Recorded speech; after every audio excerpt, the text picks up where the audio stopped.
केंद्र सरकार ने सरकारी कर्मचारियों के लिए एक नई पेंशन योजना का ऐलान किया है, जो नेशनल पेंशन स्कीम के समान है। इस नई पेंशन योजना का नाम है यूपीएस, यानी यूनिफाइड पेंशन स्कीम, जिसका लाभ केंद्रीय कर्मचारियों को मिलेगा। यूनिफाइड पेंशन योजना के तहत अब रिटायर कर्मचारियों को 12 महीने के एवरेज बेसिक सैलरी का 50% निश्चित पेंशन के तौर पर दिया जाएगा।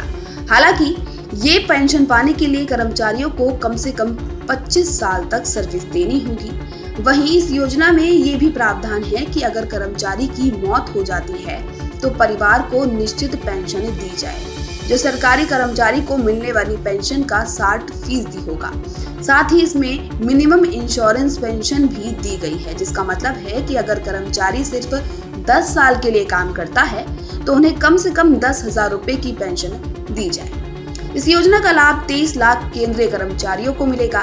अगर राज्य सरकारें इस स्कीम को लागू करती हैं तो भी इसका लाभ दिया जाएगा। आपको बता दें कि कर्मचारी और फैमिली पेंशन को महंगाई के साथ जोड़ा गया है, यानी जैसे जैसे महंगाई बढ़ेगी वैसे ही इस योजना के तहत पेंशन में बढ़ोतरी का भी प्रावधान है।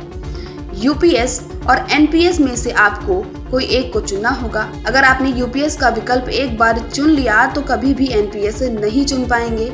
वहीं अगर आपने एनपीएस का चुन लिया तो कभी भी यूपीएस का ऑप्शन सिलेक्ट नहीं कर पाएंगे। सरकार के इस योजना के तहत एनपीएस के जैसे ही सैलरी में से कंट्रीब्यूशन देना होगा।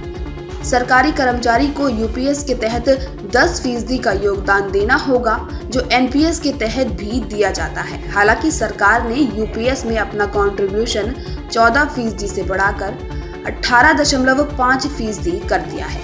इस योजना के तहत कहा गया है कि कर्मचारियों को रिटायरमेंट के बाद 12 महीने के एवरेज बेसिक सैलरी का 50% पेंशन के तौर पर दिया जाएगा। यदि इस हिसाब से कैलकुलेशन करें तो अगर आप एक सरकारी कर्मचारी हैं और आप एनपीएस की जगह यूपीएस का विकल्प चुनते हैं और आपके अंतिम 12 महीने के एवरेज बेसिक पे 50,000 रुपए है, तो आपको इस योजना के तहत रिटायरमेंट के बाद हर महीने 25,000 रुपए की पेंशन मिलेगी। हालांकि इसके बाद महंगाई राहत डीआर अलग से जोड़ा जाएगा।